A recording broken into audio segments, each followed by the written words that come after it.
안녕하세요, 여러분. 지혜의 흐름 채널에 오신 것을 환영합니다.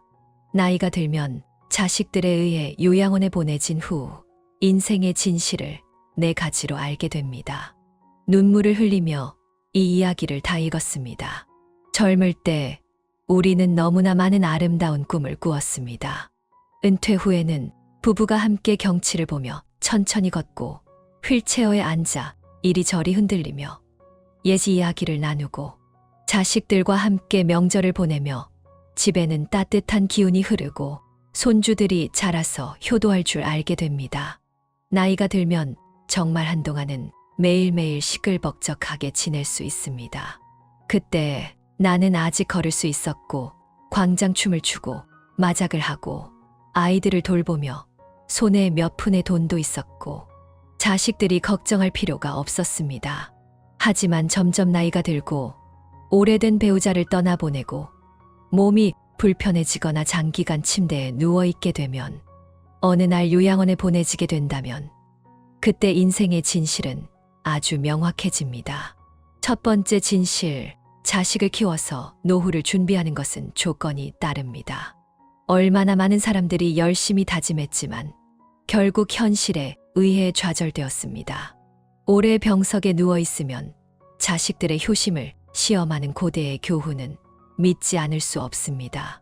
사람이 움직이지 못하기 시작하면 자식들로부터 일정 부분의 사랑을 받게 되지만 자식들은 직장에 가야 하고 아이들도 돌봐야 하니 매일 부모님을 돌볼 수 없습니다. 결국 어쩔 수 없이 부모님을 요양원에 보내게 되며 자식들은 걱정 마세요. 여기 다 좋아요. 저희가 자주 찾아뵙겠습니다. 라고 말합니다. 그런데 자주 찾아뵙겠습니다 라는 말이 정말로 거짓말이라는 것을 알게 됩니다.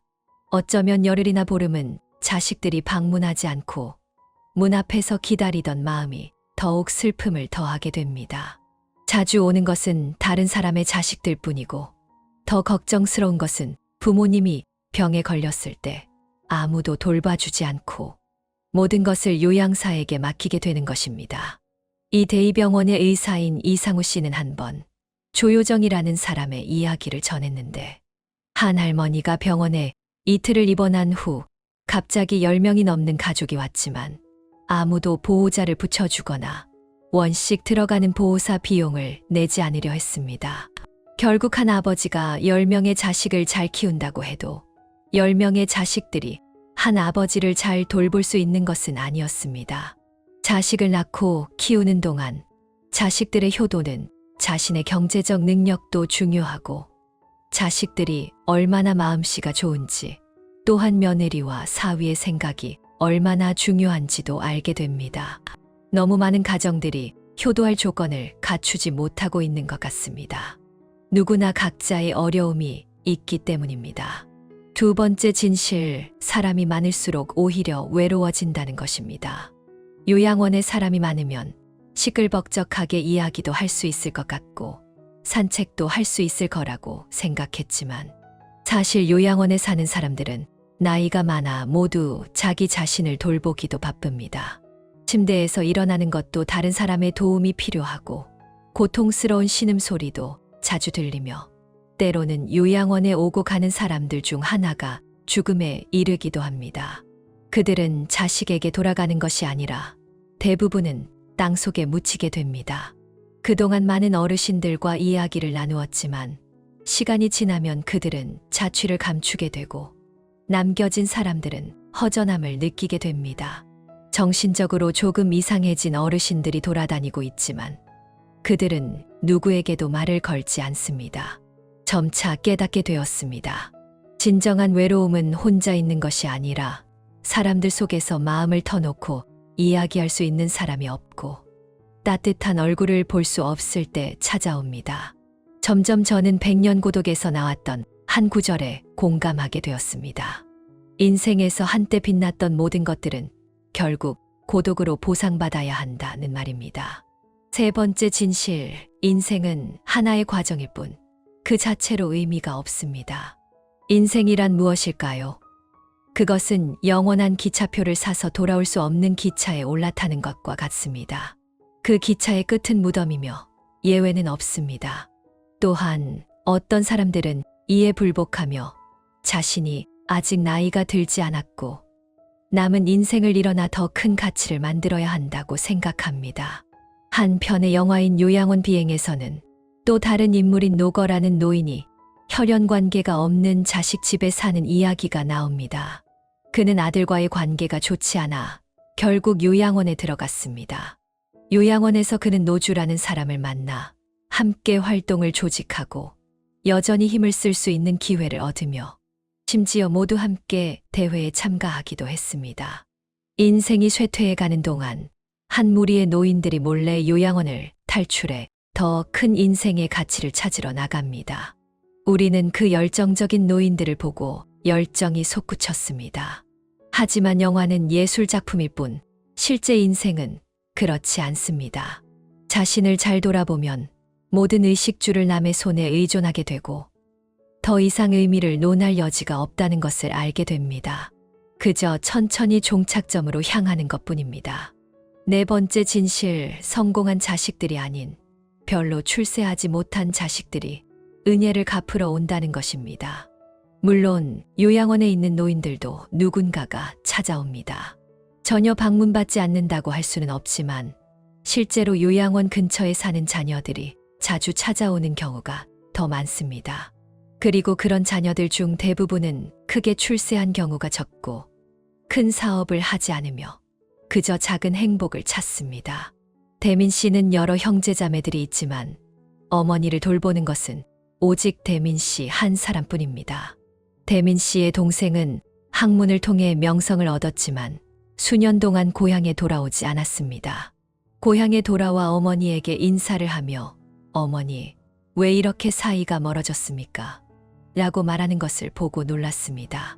물론 먼 곳에서 사는 자녀들이 돈을 보내어 부모님을 요양원에 보내는 경우도 있지만 많은 문제는 돈으로 해결할 수 있는 것이 아닙니다.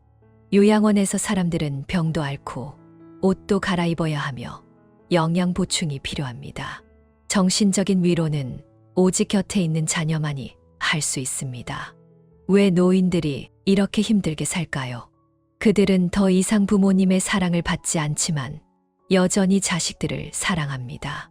사랑은 마치 물처럼 흐르고 노인의 몸은 물을 퍼내는 기계 같지만 지금은 물이 없어서 계속해서 사랑을 퍼내다가 결국 몸이 말라갑니다. 그들의 피는 다 흘러가고 결국 아무것도 남지 않습니다. 부모는 자식을 사랑하고 그 사랑은 진심이지만 그 보상은 불확실합니다. 노후의 어려움에 직면한 부모들은 스스로 방법을 찾아야 합니다. 자식에게 의존하지 말고 연금을 준비하고 가능한 한 자녀에게 부양비를 요구하지 말고 저축과 집이 있다면 더욱 좋습니다. 적어도 나이가 많이 들어 경제적으로 자유롭게 선택할 수 있으니까요. 둘째, 좋은 가풍을 만들기 위해 중년에 부모님을 더 많이 돌봐야 합니다. 부모를 돌보지 않고 자녀들에게 노후를 의존하면서 부양을 강요해서는 안 됩니다. 셋째, 요양원에 가서도 낙담하지 말고 할 수 있는 일을 하며 바쁘게 지내십시오. 이렇게 되면 주위 사람들로부터 감사의 말을 들을 수 있고 정신적으로도 훨씬 더 나아질 것입니다. 또한 자녀들이 이해해야 할 점은 모든 사람은 늙어간다는 것입니다. 오늘의 부모를 잘 대하는 것이 내일의 나를 잘 대하는 것입니다. 아무리 힘들어도 작은 집이라도 함께 나눠 살 수 있고 식탁에도 한 사람의 젓가락을 더할 수 있습니다. 노인이 외롭게 떠나는 것을 막는 것이 자녀의 가장 큰 교육입니다. 친형부모 의존증이 유행하고 있습니다. 68세 된 김대일 씨가 학교에 가는 것을 보며 저의 노후 악몽이 시작되었습니다. 우리는 부모가 자식에게 노후를 맡기는 것이 당연하다고 생각합니다. 부모님은 우리를 힘들게 낳아서 성인으로 성장시키는 것이 정말 어려운 일이었습니다. 그리고 우리가 자라면서 부모님도 많은 것을 희생하며 우리를 돌보았고 그저 자녀들이 건강하게 자라기를 바랄 뿐이었습니다. 부모님은 입으로는 자식들이 신경 쓰지 말고 자식들로부터 부양받지 않아도 된다고 하지만 내심으로는 자식들이 자신을 부양해 주기를 기대하고 있습니다. 늙어서 자식들이 곁에 있어 주기를 바라는 마음이 크지만 그 자식들의 동반이 꼭 그들을 게으르게 만들기 위한 것이 아니라 능력 있는 동반이기 때문입니다. 68세의 김대일 씨는 울면서 이렇게 말했습니다. 다른 사람들은 제 딸을 보면 제 딸이 효도한다고 저에게 잘한다고 말하지만 저는 말하고 싶습니다. 딸의 동반은 효도가 아니라 제 늙은 인생의 악몽의 시작이었다고요. 이게 도대체 어떻게 된 일이죠?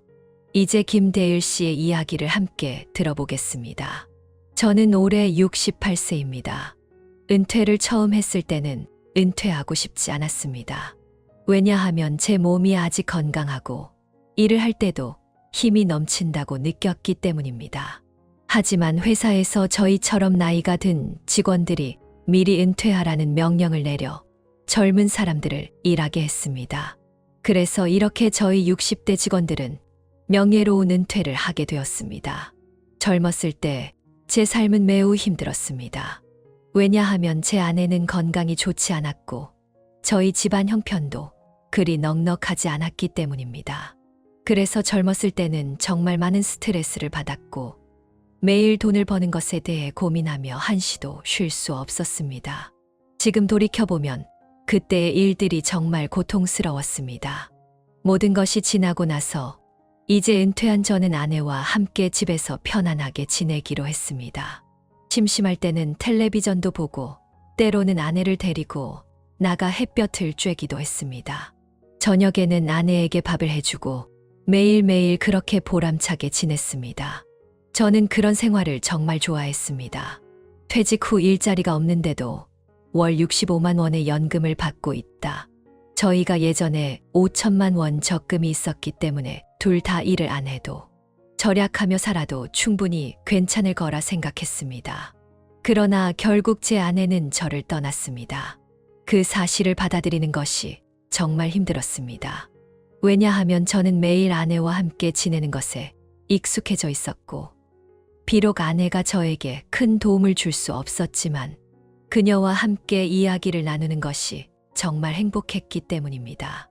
이제 그녀는 떠났고 저는 정말 슬펐습니다. 아내가 세상을 떠난 후 저는 정신이 없었고 밥도 생각나지 않고 아무것도 할 수 없었습니다. 그때는 아내와 함께 떠나고 싶다는 생각도 들었고 아내가 없으면 어떻게 살아야 할지 정말 고민이 되었습니다. 하지만 그때 제 딸이 돌아와서 저를 데려가 함께 살자고 말했습니다. 저는 아버지가 하나뿐이라 딸이 정말 효도하는 사람입니다. 제가 슬퍼할 때 딸은 저를 데리고 함께 살자고 했고 저를 걱정하며 아버지 혼자 두면 마음이 아프실 거예요 라고 했습니다. 솔직히 말하면 처음에는 제 딸의 생활을 방해하고 싶지 않았습니다. 왜냐하면 젊은 사람들은 대부분 노인과 함께 살기를 싫어하기 때문에 두 세대의 생활 습관도 다르고 시간이 지나면 갈등이 생길 수 있기에 불편할 것 같았습니다. 하지만 제 딸과 사위는 정말로 저를 데려가서 잘 돌봐주겠다고 했습니다. 그 말을 들은 후 더 이상 망설이지 않고 딸 집으로 가기로 결심했습니다. 처음에 딸 집에 갔을 때 제 딸과 사위는 저에게 정말 잘해 주었습니다. 아무 일도 시키지 않았고 집안일도 제가 도와줄 필요가 없었습니다. 매일 딸은 퇴근 후 집에 돌아오면 저를 위해 밥을 준비해 주었고 낮에는 사위가 가끔 저를 데리고 나가 놀기도 하고 종종 옷도 사러 가곤 했습니다. 저는 정말 기뻤습니다. 딸이 좋은 가정에 시집 갔다는 생각에 감사했고 사위와도 함께 술 한 잔씩 기울이며 둘은 잘 지냈습니다. 저는 점차 아내 없이 지내던 날들을 잊어가며 더 많은 시간을 딸의 집에서 보내고 싶었습니다. 그 당시 저는 정말 제 늙은 인생을 딸과 사위와 함께 보낼 수 있기를 바랐습니다. 하지만 그 후 상황은 빠르게 달라졌습니다. 딸 집에서 살고 난 지 6개월이 지나자 제 생활은 점점 힘들어지기 시작했습니다. 딸 집에 온 지 일주일이 지났을 때 저는 딸이 매일 얼마나 힘든지 보았습니다. 아이도 돌봐야 하고 집안일도 해야 하니 정말 많이 고생하는 모습이 가슴 아팠습니다. 그래서 저는 딸을 돕기로 결심했습니다. 제 몸은 아직 괜찮았기 때문에 집안일을 해도 전혀 힘들지 않았습니다. 처음에는 딸이 제가 집안일을 하는 것을 반대했지만 제가 여러 번 집안일을 돕겠다고 하자 결국 동의했습니다. 집안일을 하면서 저는 그렇게 나쁘지 않았습니다. 그렇다고 아주 힘들지는 않았고 마음속으로는 딸과 사위를 돕는 것이 좋은 일이라고 생각했습니다. 그들이 스트레스를 덜 수 있도록 도울 수 있어서 제 마음도 편했습니다. 그렇지 않으면 딸 집에서 아무 일도 하지 않고 그저 먹고 자는 것이 마음에 들지 않았습니다. 저는 제 도움이 그들에게 이해를 받고 감사할 것이라 믿었습니다. 하지만 예상과는 달리 상황은 점점 더 나빠졌습니다. 처음에는 제가 집안일을 도와주며 그들의 부담을 덜어주고자 했습니다. 그런데 점점 딸과 사위는 저에게 밥도 해달라고 하더군요. 그들은 돌아와서 밥을 먹고 나면 바로 일어나서 그냥 가버리고 설거지도 하지 않았습니다. 저에게 먼저 밥을 먹으라고도 하지 않았습니다. 그 순간 제 마음은 매우 아팠습니다. 처음에는 그들의 부담을 덜어주기 위해 집안일을 맡았고 그들이 감사할 줄 알았지만 그들은 제 도움을 당연시 여겼습니다. 그리고 식비도 저에게 부담을 주었습니다. 예전에는 매달 딸이 장을 봐주는 돈을 주었는데 2달 후부터는 주지 않았습니다. 저는 몇 번 물어보았고 그들은 나중에 줄게라고 했습니다. 하지만 몇 주가 지나도 여전히 주지 않았습니다. 처음에는 그들이 돈이 없고 생활이 어려운 걸 이해하려 했습니다. 차값을 벌어야 하고 아이도 키워야 하니 몇 번 말한 후에 더 이상 말하지 않았습니다. 저는 결국 그들이 돈을 벌게 되면 나중에 생활비를 줄 것이라 믿었습니다. 어쨌든 저는 그들을 위해 고생을 했고 그 보상을 기대했던 것입니다. 그리고 이전에 저는 딸 집에서 집안일을 할 때 딸과 사위는 저를 칭찬하며 제 수고를 인정해 주기도 했습니다. 하지만 며칠이 지나지 않아 그들은 제가 하는 일을 이제는 당연하게 생각하고 마치 제 의무처럼 여겼습니다. 전혀 저를 존중하지 않으며 심지어 사위는 늦게 집에 돌아와서 잠에 빠지면 저를 깨워서 밤늦게 간식도 해달라고 하며 배가 고프다고 했습니다. 저는 정말로 놀랐습니다.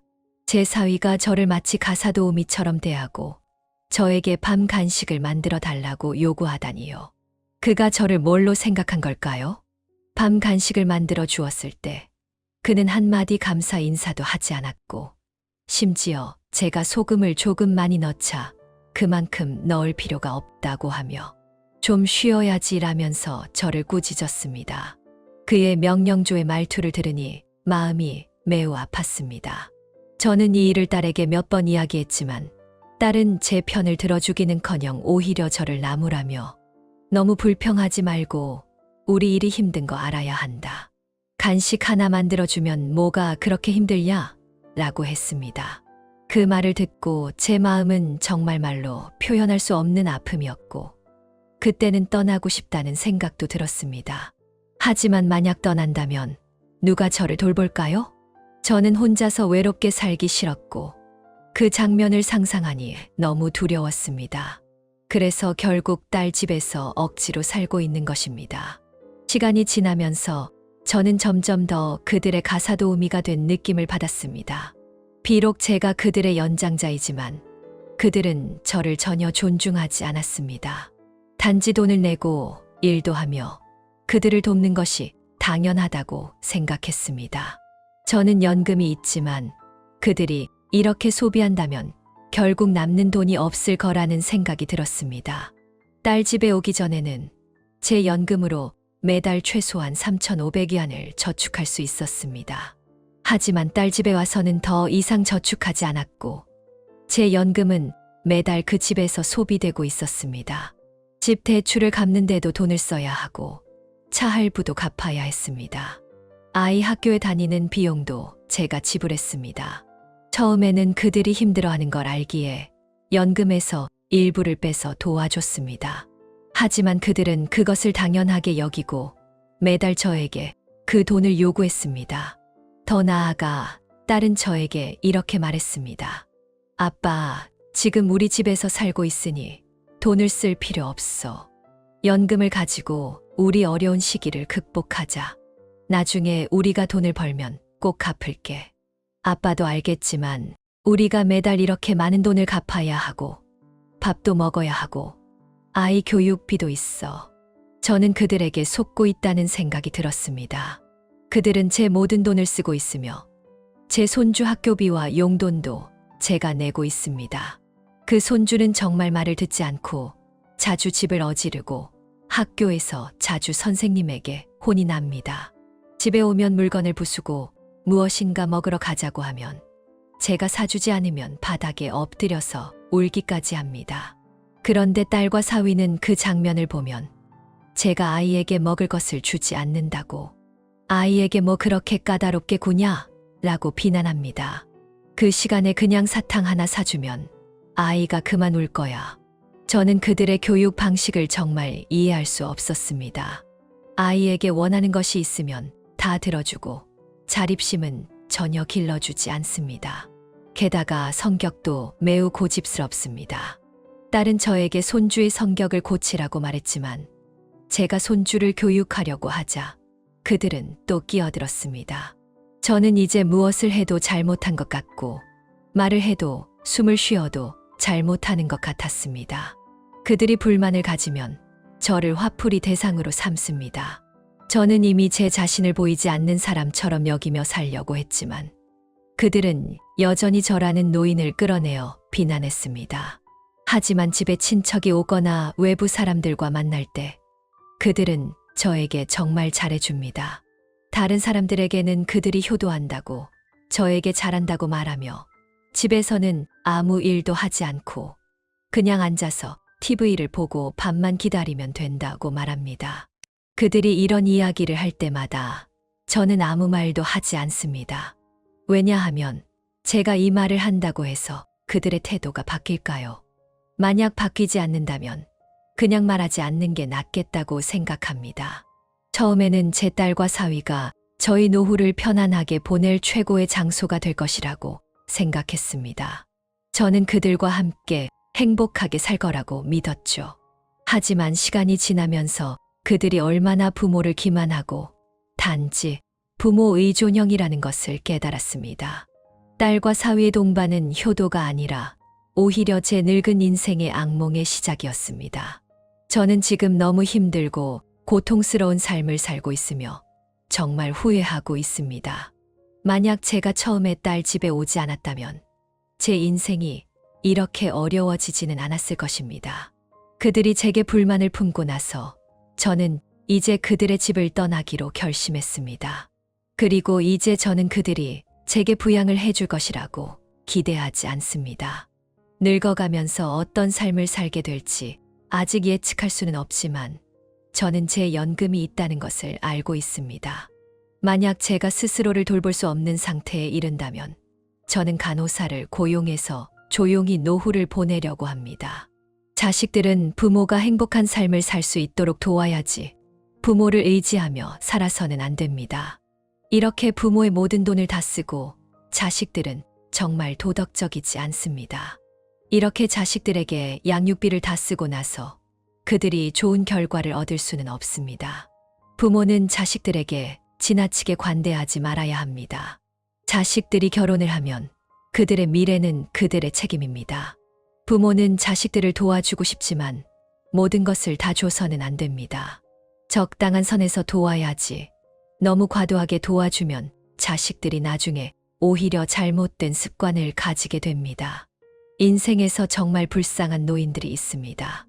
그중 가장 불쌍한 노인은 자식이 없거나 자식이 있어도 효도하지 않는 사람입니다.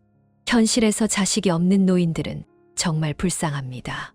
지금 시대에 자식에게 많은 기대를 하기 어려운 현실이지만 최소한 자식이 있어야 부모는 거리에서 굶지 않고 먹을 것과 잘 곳은 보장됩니다. 그러나 자식이 없다면 노인이 나이가 들어서 어떤 도움도 받을 수 없는 상태가 되어 매우 불쌍합니다. 자식이 있더라도 효도하지 않는 노인은 더 불쌍합니다. 자식이 여러 명 있음에도 불구하고 효도하지 않는 자식들이 많은 노인들이 있습니다. 그럴 때 자식이 있는 노인이 오히려 더 불쌍하게 느껴지기도 합니다. 나이가 들수록 자식들의 태도는 더 차갑고 많은 경우 여러 자식들이 있어도 노인은 결국 외롭고 아무도 그를 돌보지 않습니다. 이러한 노인들의 고통은 말로 표현할 수 없을 정도입니다. 자식이 멀리 살고 있는 노인들도 매우 불쌍합니다. 자식이 있어도 그 자식들이 해외에서 살고 있고 곁에서 돌봐주는 사람이 없다면 그 노인의 삶은 정말 불쌍해집니다. 나이가 들면 몸도 아프고 많은 일을 혼자 할 수 없게 되는데 그때 자식이 옆에 없으면 정말 외롭고 힘듭니다. 특히 병원에 입원하거나 건강이 나빠졌을 때는 그 고통이 더욱 뚜렷해집니다. 시골에서 장수하는 노인들은 정말 불쌍합니다. 너무 오래 살기를 기도하지 말고 인생의 폭을 추구하세요. 길이를 추구하지 마세요. 시골에는 80대, 90대에 장수하는 노인들이 혼자 살고 아무도 돌봐주지 않습니다. 이런 노인들은 정말 불쌍합니다. 우리 마을에도 90세가 된 한 노인이 혼자 살고 있었지만 자식들이 가까운 곳에 살고 있음에도 불구하고 아무도 그를 집에 데려오지 않았습니다. 결국 이 노인은 세상을 떠날 때 구덩이 문 앞에 쓰러져 있었고 눈은 쥐에게 물려서 없어진 채로 이웃이 발견했습니다. 정말 너무 불쌍합니다. 그래서 시골에서 혼자 사는 장수 노인들은 정말 불쌍합니다. 돈이 없는 노인들은 정말 불쌍합니다. 돈이 전부는 아니지만 돈이 없으면 정말 아무것도 할 수 없습니다. 특히 나이가 들면 손에 돈이 없으면 더욱 불쌍해집니다. 나이가 들수록 자식들이 점점 더 싫어할 수 있습니다. 만약 돈이 있다면 그 돈 덕분에 조금 더 나은 생활을 할 수 있을지도 모릅니다. 그러나 돈이 없으면 오늘 병원에 가서 검사를 받고 내일 치료를 받으러 가야 합니다. 그때 자식들은 분명 지치고 귀찮아할 것입니다. 만약 내가 돈이 있다면 상황은 전혀 다를 것입니다. 그래서 돈이 없는 노인들은 정말 불쌍하고 배우자를 잃은 노인들도 정말 불쌍합니다. 배우자가 살아있을 때는 서로 다투고 시끄럽게 지내지만 나이가 들고 배우자가 떠난 후 남겨진 노인은 정말 외롭고 고독하게 지내게 됩니다. 특히 시골에 사는 노인들이 그런 경우가 많습니다. 배우자 없이 남게 되면 정말 외롭고 불쌍합니다. 저희 큰 며느리는 시골 사람인데 제 큰 형은 57세에 잠든 채 세상을 떠났습니다. 남겨진 제 큰 며느리는 정말 고생하고 있습니다. 시골에서 농사를 짓고 두 사람은 함께 일하고 새벽부터 저녁까지 일하며 그것이 삶의 즐거움이었지만 이제는 혼자 남은 그 할머니는 모든 일이 힘들어졌습니다. 그래서 그때는 정말 큰 며느리가 불쌍하다고 생각했습니다. 지금 그녀는 70세이고 손에 돈이 없고 당뇨병에 걸려 눈이 멀었습니다. 큰 딸 집에서 기거하며 정말 사람의 집에 얹혀 사는 것처럼 지내고 있으며 정말 불쌍합니다. 만약 큰 형이 살아 있었다면 제 큰 며느리의 삶은 이렇게 힘들지 않았을 것입니다. 생활이 불편한 노인들도 정말 불쌍합니다. 나이가 들면 정말 무섭습니다. 자기 일을 스스로 할 수 있다면 괜찮지만 이제 더 이상 스스로 일을 할 수 없게 되었을 때는 정말 힘들어집니다. 살아도 죽지 못하고 죽으려고 해도 죽지 못하는 그런 삶을 살아가는 것입니다. 다행히도 자식들이 효도할 수 있다면 그 고통을 덜어줄 수 있지만 그런 자식들을 만나기 힘든 경우가 많습니다. 그래서 생활을 스스로 할 수 없는 노인들은 정말 불쌍합니다. 그들은 내면의 공포를 느끼고 생의 끝을 바라보며 아무것도 원하지 않는 상태가 됩니다. 흰 머리가 검은 머리를 떠나보내는 경우 그 노인이 가장 불쌍합니다. 위에서 말한 7가지 종류의 노인들이 정말 불쌍하다면 마지막 종류의 노인이 가장 불쌍한 노인입니다. 오늘 이 글을 쓴 이유는 제 동료의 아들이 35세에 갑자기 심장마비로 세상을 떠났기 때문입니다. 그 노부부는 하늘을 향해 울부짖으며 1년 동안 고통을 겪었습니다. 조금 전에 또 다른 동료가 말했는데 그 노부부는 다시 일을 하러 나갔습니다. 그 동료는 저보다 4살 많고 계산해보니 그는 이미 63세입니다. 그 노부부는 이제 자녀들이 아이들을 돌보지 않으므로 그저 돈만 보내면 된다는 생각으로 다시 일을 시작했습니다. 그들은 다시 일터로 나갔습니다. 저는 그가 이렇게 죽을 때까지 열심히 돈을 벌어도 아무리 부자가 되어도 그의 내면은 비어있고 고통스러울 것이라고 생각합니다. 왜냐하면 결국 요양원에 갔을 때 자식들이 곁에 없으면 자식들이 있는 사람과는 완전히 다른 삶을 살게 되기 때문입니다. 따라서 가장 불쌍한 노인은 흰 머리로 검은 머리를 떠나보낸 노인입니다.